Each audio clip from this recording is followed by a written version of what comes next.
DreamWorks has made a lot of movies over the years, and most of these movies had villains. And I rewatched every single one of these movies, and I counted 41 villains. And I'm gonna rank them from worst to best. Let's go. By the way, spoiler alert for every single DreamWorks movie ever created. In last place, we got Guy Gagné from the movie Turbo. Espresso? Guy Gagné is such an annoying villain. His entire motivation to do anything is just to get attention from people. Also, something that I hate about him is that he's supposed to be a twist villain. The main character looks up to him like an idol, but then there's this big reveal that he's actually evil. Maybe they fooled some 2-year-olds, but that's about it. It's a bad villain in a bad movie. At number 40, we got Captain Smack from the movie Home. Internet does not lie. This is yet another very annoying villain. He constantly reinforces the idea that the main character makes mistakes, even though he made the biggest mistake of them all. He stole this rock thing from the Gorgs, which brought their entire species in danger. And he stole it for no reason. There was no reason. Why would he do that? There was no reason. As you can see, he makes me kinda mad. He has some funny lines here and there, but overall, he's pretty annoying. At number 39, we got Dr. Zara from the movie Abominable. Yes! Okay, most of you guys probably don't even know about her because she's from this movie that wasn't very good. First she loves animals, then she hates them for some reason. There's no explanation for this. She's another one of those twist villains, and I honestly didn't see this one coming, but she just added nothing to the story. There was nothing here that improved the story in any way. And also, she thinks she's way cooler than she actually is. I mean, look at this! She thinks she's so cool, even though she's just a grown-up version from the babysitter from The Incredibles. At number 38, we got Miss Grunion from the movie Mr. Peabody and Sherman. It's not normal for them to bite. Karen. She is a Karen. She probably has a very sad, boring, and meaningless life, and therefore needs to mess up someone else's. Like, lady, leave them alone. Leave the dog and the boy alone. Do something else. Go do some sports, some horseback riding. I don't know what you want to do. I don't get. Why am I suddenly New York Italian? I don't know how this works. At number 37, we got Gladys Sharp from the movie Over the Hedge. Kill it! Kill it! Another Karen. She's even worse of a Karen than Miss Grunion. I present to you Exhibit A. This is exactly why I called the exterminator, to kill them before they get hurt like this. Now I present to you Exhibit B. Where have you been? I'm throwing a welcome to the neighborhood party tomorrow, and so far Debbie's car has killed more animals than you have. And now I present to you Exhibit C. Mr. Jesse, I think we have enough evidence. Thank you very much. You sure? I got like a few more lined up. Yes, I think we're fine. Thank you, Mr. Jesse. What if I just show Mr. one Jesse, more? We're Just fine. one more. We're fine, Mr. At number 36, we got Chelsea the Mermaid from Teenage Kraken. Gorgeous! Yes, queen! You probably don't know her since she's from a movie that has yet to come out. So I can only judge her in the things that I see in the trailer. And I don't like this girl. I like her character design, but that's about where it ends. I don't like the whole stereotypical popular white girl thing. I might go more in depth when the movie actually comes out, so maybe you should subscribe so you'll be notified. Yeah, maybe you should subscribe. At number 35, we got Chef from the movie Trolls. True happiness! She is alright, but there are a lot better villains out there. I don't really feel like she was a very active threat throughout the movie, and she could have played her cards a lot better. It was a very mid villain in a very mid movie. At number 34, we got Dr. Irwin Armstrong from the movie Boss Baby 2. I like how his voice is very monotone. Unfortunately, people are not ready for a baby in a position of power yet. And that's about it. I don't really have a lot to say about this character because it's a Boss Baby 2 villain. So I'm gonna skip over it as fast as possible. At number 34, we got Francis E. Francis from the Boss Baby movie. You know what I do to little little kids. Like I said, I want to skip through Boss Baby as fast as possible, so I guess I like his henchman. Okay, let's go. At number 32, we got Queen Barb from the movie Trolls 2. This is who I've been worried about? This little pipsqueak? Queen Barb was probably the best thing about this movie. Now that doesn't say a whole lot since it's Trolls, but I kinda liked her character design, the music wasn't terrible, and I liked her grandpa.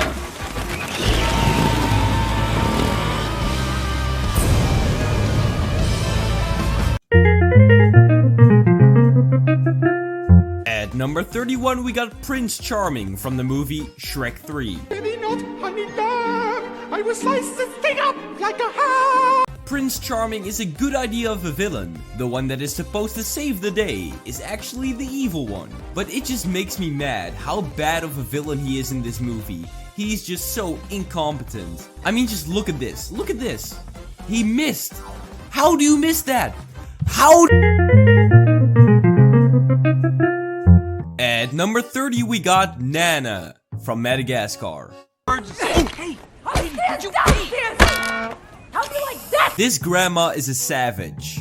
This grandma beats up a 300-pound lion with ease. She gets my respect. She gets a place on the Jesse Jokes Hall of Fame, next to Richard and the Giga Cat. At number 29, we got Ken from the B-Movie. Well. A royal flush. You're bluffing. Am I?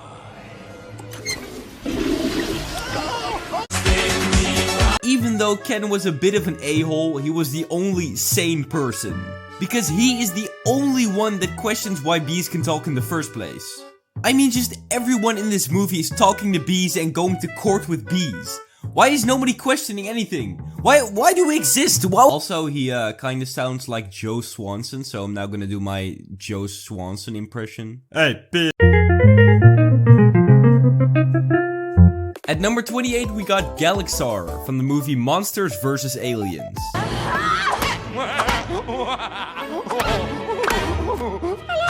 Galaxar is a pretty good villain with a very nice backstory. Many Zentons ago, when I was but a squidling, I found out my parents were... And I also really like his plan of creating a bunch of clones of himself. I wonder what would happen if I were to do that. Alright everyone, quiet down, quiet down please. At number 27 we have Victor Quartermain from Wallace and Gromit. Do you want to confess? I want to talk to you about the beast. Victor Quartermain is very funny, but he is also very much a simp. The entire movie is just him simping. The entire movie he tried to look cool in front of his girlfriend, but he still ended up getting dumped in the end. Even though he was a simp, scenes like this do make up for it. Oh, I am sauce.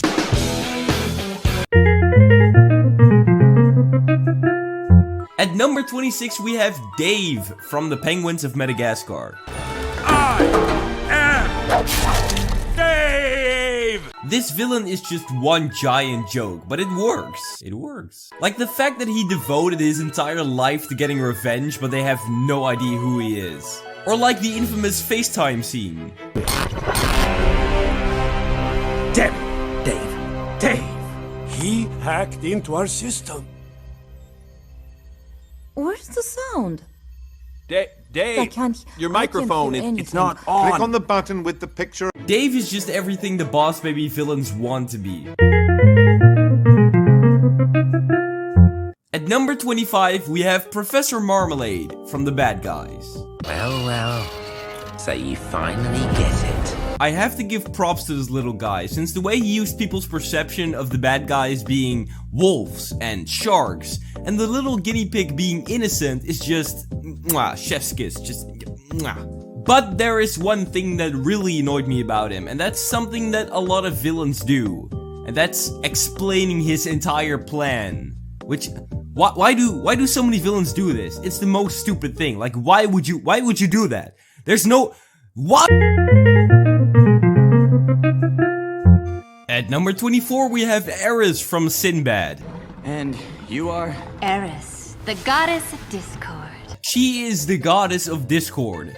Speaking about Discord, you should probably join my Discord server, link in the description. She probably has one of the best character designs I've seen. Just the flowiness of her entire being is just mwah, chef's kiss. Her character design combined with her speaking voice is probably just straight up ASMR. At number 23 we have Sekal Khan from The Road to El Dorado. And I know what you are not. And you are not gods. You're not a god? Sekal Khan is a very good example of a villain that is just purely evil. The entire movie just wants to sacrifice people, and that's basically it. It's just so funny how every chance he gets, he tries to just sacrifice a dude. Also, the whole Jaguar bit was pretty epic. It was pretty crazy. At number 22 we have Mrs. Tweedy from Chicken Run. Mrs. Tweedy was a very big threat throughout this movie to the chickens. I mean, she chased them all the way up to a plane. That kinda reminds me of a different villain, but we'll get to that one later. So she is a very big threat to the chickens, but she's probably even a worse threat to her husband. Like, leave him alone. Your husband is just trying to do his best, you know? Just leave him alone. Oh wait, hold on. He kills her in the end. Oh. At number 21 we have Makunga from Madagascar 2. My handbag! You bad kitty! Makunga is like the Wish version of Scar, and I love it. Throughout the movie, he really wants to become the alpha lion. And after talking to Alex for a bit and convincing him to pick Titsi for this ritual thingy, he becomes the alpha lion. And he didn't even buy a course. He didn't even have to do that. I just spent $2,000. Mom! Turns out I didn't need the course after all. At number 20 we have the Verminator from Over the Hedge. You've just been verminated. The Verminator is not very threatening, nor is he very intimidating. But the Verminator wins the award for funniest DreamWorks villain of all time! Whoa! Let's go! That's my boy! Yeah! He makes me laugh. Debbie's car has killed more animals than you have. Stand down, sister. At number 19 we have Professor Poopy Pants from the movie Captain Underpants. Get an ice cream sandwich? Just scram, okay? We're closed for Ebola. Professor Poopy Pants is a very fun villain, and he's also very based. I present to you the Professor Poopy Pants based compilation. Oh, sir. Yes? I love it. Oh, look at this. We got a grade A suck up. Good to know. Good to know. In the cage now. Why? Because I hate laughter and children, and I've got a cage in a briefcase. Okay, well, have a nice day. If he keeps this up, he might reach the level of Cosmo one day. The good news is I've named my nickel Philip. What's the bad news? It's a girl nickel.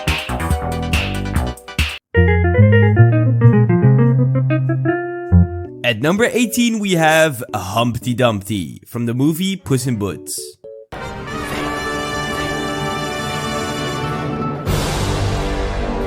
Yes, the meme egg.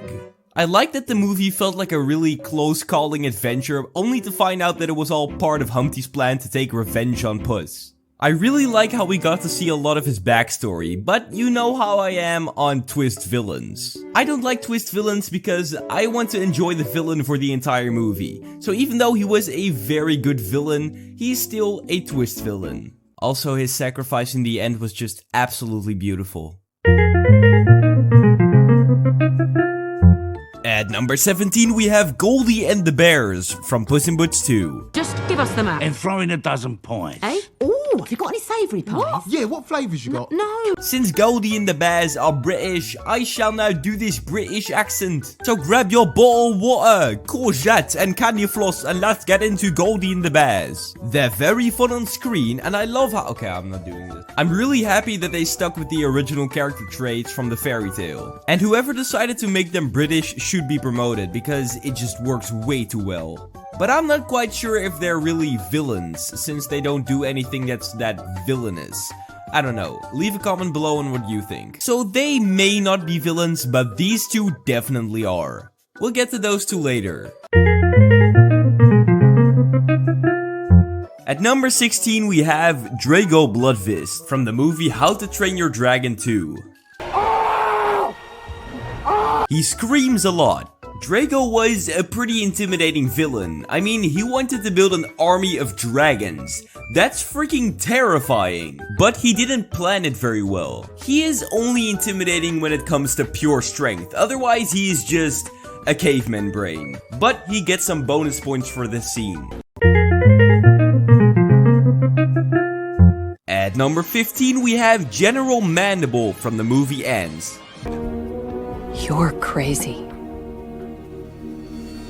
I believe history will see things differently. General Mandible kind of reminds me of a certain individual that failed art school, because General Mandible was so extremely manipulative. General Mandible wanted to get rid of all of the weaklings in the colony, so he gathered all of the strong soldiers and then he convinced the workers to build a tunnel that eventually flooded all of them.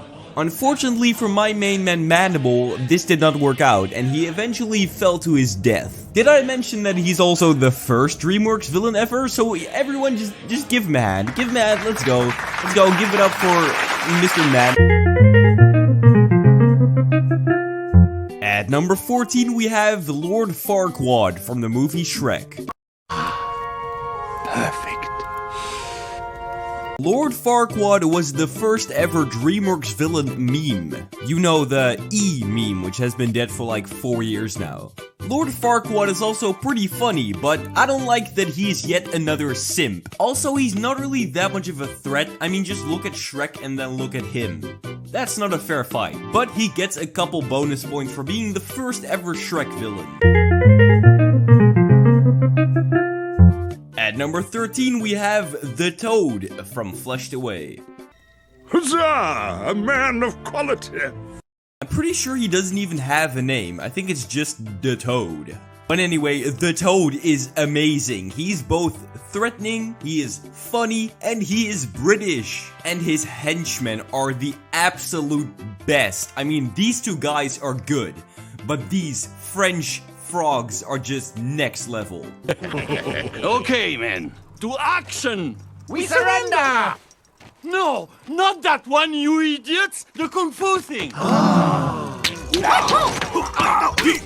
This movie has inspired me to get my own French frog, and here he is. His name is Croissant.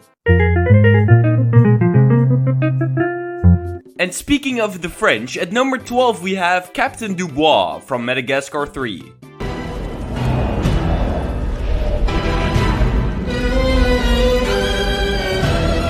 She is such a threatening villain throughout this movie. She has so many abilities. If I was Alex, I would be shitting myself. I think that we can all agree that the French are very scary. At number 11 we have Grimmel the Grizzly from How to Train Your Dragon 3. Oh, a fighting spirit. I love it. Only, I'm afraid you're mistaken.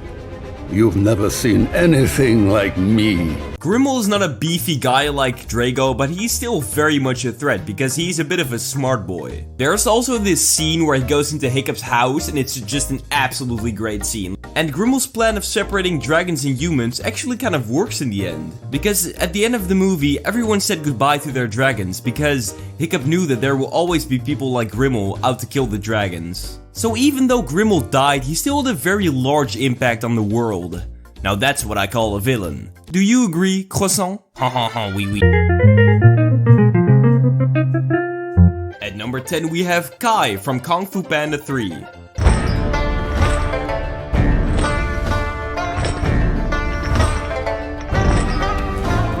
Kai. This theme song goes very hard. Kai's weapons are very cool and unique, and it makes for some awesome fight scenes. The only things that I don't like about him is how he is defeated. It wasn't very much of a battle, he just got beaten up. And also his backstory was a bit weak. I think that he's the worst villain in the Kung Fu Panda trilogy, and he's still number 10. That says something about these villains.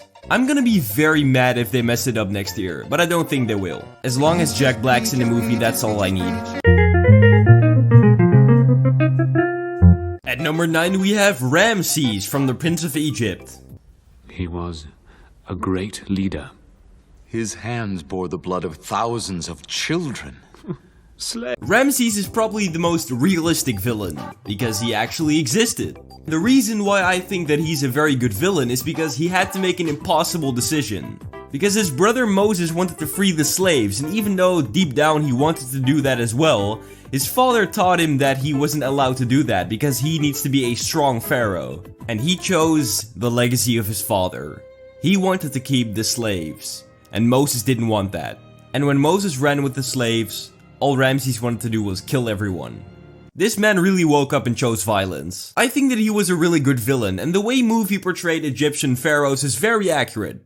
Total assholes. At number 8 we have Titan from Megamind. There is no Easter Bunny, there is no Tooth Fairy, and there is no Queen of England. Ah, Titan. The simp with superpowers. Seriously, this guy is the most down bad simp I've ever seen in cinematic history. Titan is the perfect example of not judging a book by its cover. Because he seems like a nice guy, but when he gets superpowers he goes absolutely crazy. I mean, it could have been worse though, it could have been a little bit worse. Titan is just basically everyone in creative mode when they see a village. At least he still got those sweet dance moves. At number 7 we have Pitch Black from Rise of the Guardians.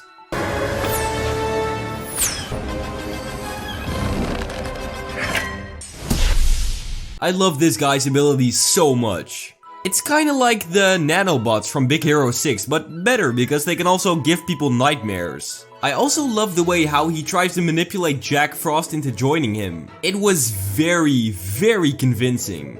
I just wish that the movie showed us a little bit more before his life as the boogeyman, so we could get a bit more of his motive. Anyway, it's a very good villain with a very nice skincare routine. It's like smooth peanut butter that's extra smooth.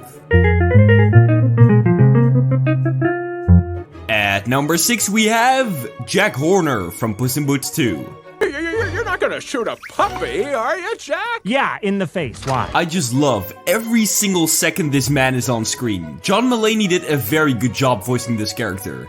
Normally when a villain is evil just for the sake of being evil, it's not that good of a villain, but this was a good villain. Also, a little personal thing I like about Jack Horner is how he wants to wish for infinite wishes basically for all the magical powers, and that's, to be fair, the only logical wish. Also love how casual he is with just straight up murdering people. Like, oops, that guy's dead, that guy's also dead, that guy is very dead.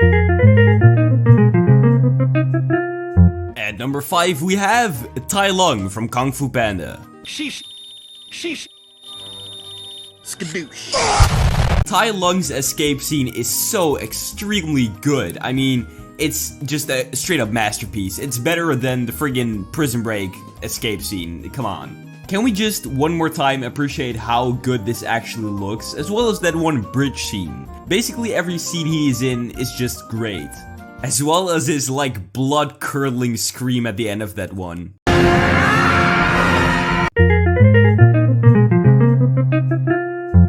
At number 4 we have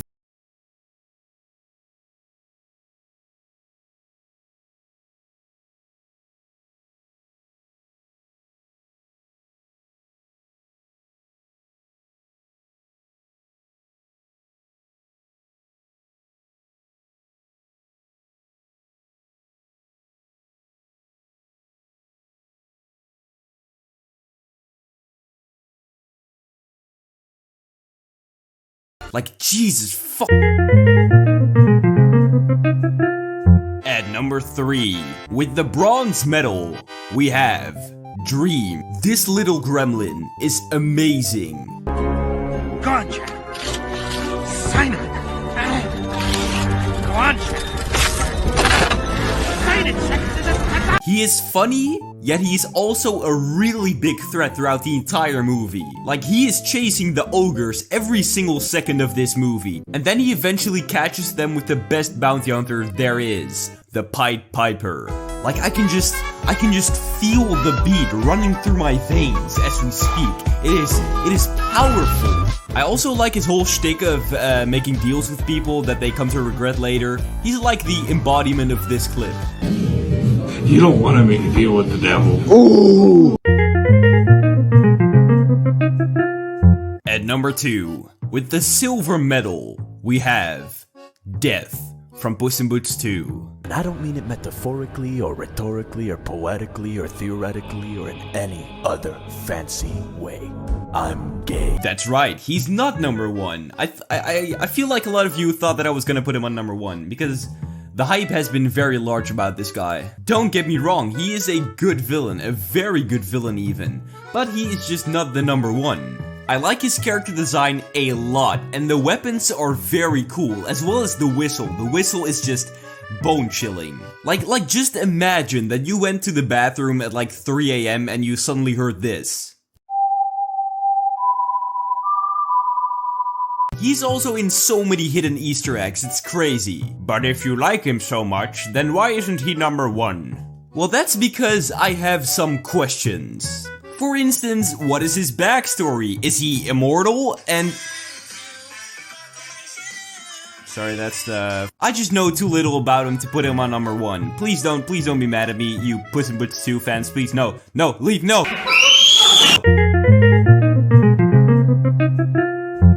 A prophecy predicted that Shen would be stopped by a panda, so he committed mass genocide on the entire species of panda. His dark tone and cold manipulations make him one of the most terrifying villains in all of cinema history. His careful planning and fierce fighting also make him one of the most terrifying characters ever. After fighting and losing to Po, he still didn't give up.